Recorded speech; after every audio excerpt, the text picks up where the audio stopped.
Hello Guardians, it is Ebontis, and it is September 9th, 9/9, and whichever way you read it. And we are here in the tower. Xur has arrived, so let's go over his wares of the week. First, we've got the Colony, one of the really old school grenade launchers. Basically, it shoots robots that crawl across the ground and then go explode when they're near their target. Also, basically has auto-loading holster, just of a different name. Mostly a meme weapon, kind of useful in PvP if you're trying to get people around corners, but anymore, there's so many different tools. I think this thing is just going to need a rework to get better. Even with the Catalyst, it doesn't have a whole lot. If you don't own it, you should probably just like complete your collection, but other than that, it doesn't do a whole lot anymore that seems to be worthwhile. For the Hunters, we've got the Gwisin vest. If you like Spectral Blades, this is kind of your jam. Each Spectral Blades kill you make before going into stealth will restore more of your super energy. It does have a 13 intellect, it's got some recovery, it's got some resilience, which is definitely a thing more useful now for a lot of people in both PvP and PvE. This is more of a PvP super, and therefore more of a PvP thing. It is low on mobility, but the resilience and recovery may be a way that, you know, if you have your mobility in another set of pieces of armor or something like that, it may be okay. It's only a 63, not a god roll, but a reasonable one, especially if you're looking to get a little higher resilience than maybe you had previously as a hunter. If you like Spectral Blades, this is kind of the way to go, so if you don't have it, grab it. For the Titans, we've got kills with arc melee abilities, trigger health regeneration, and restore melee energy. If you're running Arc on Titan, this is just the way to go. It's one of the two. It's besides Shoulder Charge, where you can get your Shoulder Charge back, but this is just, it's too good. If you don't own it, while this is only a 61, it does have 20 in Resilience, which for a Hunter, kind of hard to argue with that. It does have 11 in Strength, so it's not just a 2 down there either.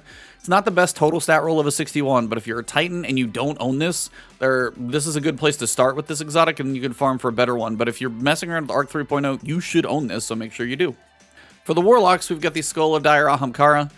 Provides additional damage resistance while you cast the Nova Bomb itself, and then the Nova Bomb kills grant super energy in return. If you throw it into a big giant group of enemies, you might get 50% back if you get enough kills, but the stats on this are kind of weird. You do have 10 in recovery, you have 10 in intellect, which not bad for a Warlock and a super base thing, but really low discipline, really high strength, some mobility and resilience. If you don't own it, you could experiment with it, but honestly, this thing is just not that great anymore. It just really doesn't seem to be worth it, and the stats on this one are kind of mediocre at best. For the Hawkmoon, we've got the Combat Grip for recoil, we've got Hammerforged Rifling for range, and we've got Eye of the Storm, so your weapon becomes more accurate and boosts handling as your health gets lower. I don't know if this is going to be a god roll for anybody, but if you do like Eye of the Storm, this may be a decent roll for you since you only got range and recoil control, which is seemingly pretty reasonable. When it comes to Dead Man's Tale, you have Outlaw. With high caliber rounds, you've got Arrowhead Break for recoil, and then you've got handling speed with short action stock. I don't think Outlaw is like one of the most sought after traits. High caliber is not bad, but I don't think this does anything special. So neither of these I think are god tier this week. As for the weapons, not really anything too exciting. 4 times the charm and Dragonfly on a very high impact auto rifle. It's fine. You've got full auto, which is going to be kind of a wasted perk when they turn full auto into an accessibility feature. So there's definitely better options there. You've got moving target multi-kill clip on a sidearm. This is actually probably going to be your only reasonable one. This range is not high. So if you're looking for range on a sidearm, this is not your way to go.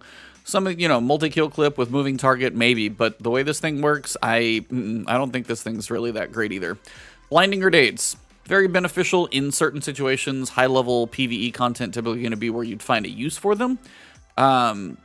So there has some benefit there. Unfortunately, it's got multi-kill clip, and Underdog with Blinding Grenades is just not really going to be anything that's beneficial.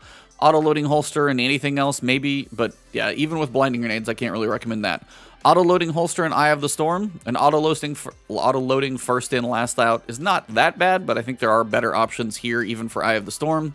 Relentless Strikes and Surrounded is probably a decent sword with Swordsman's Guard and Jagged Edge. You'd get some decent damage, and if you're in a group of enemies just slashing away, you could do some decent damage, but I think they're just probably, it's an okay roll, just not god roll.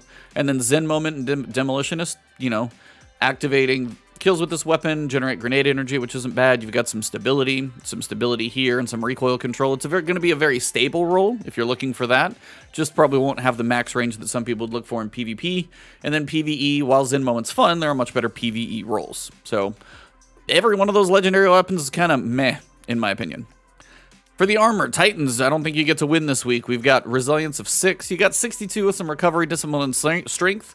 Still lacking. You got a 58, which you can probably skip over. A 65, but it's just so well-rounded, it doesn't really have a ton of appeal. And the mobility, if the mobility was like in resilience or recovery, maybe we could talk, but the mobility at 12 is kind of wasted when it is this well-rounded. And then a 63 with a really high mobility and low resilience and recovery, I just can't get on board with that either. So Titans, not much for you.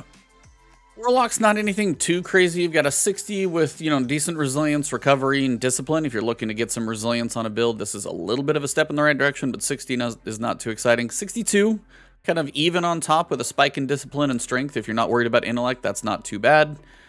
59, not great, and a 60 with really high discipline and kind of a weird distribution up top. Nothing amazing in God tier here either, so kind of take it if you're early on, but not really anything who's been playing for a while. And finally, we come to the Hunter armor. And we've got a 61 with kind of a very perfect looking, almost pyramid situation here. Not horrible, but not really great for mobility for Hunters. A 59, lacking in recovery, but mobility and resilience, still only a 59. 62 with very high discipline, high mobility, not awful. Actually, I could see that being useful for someone. And a 59 again. So yeah, basically everything this week is pretty meh. If you don't own Insurmountable Skullfort as a Titan, buy it. If you like Spectral Blades, you should experiment with this one.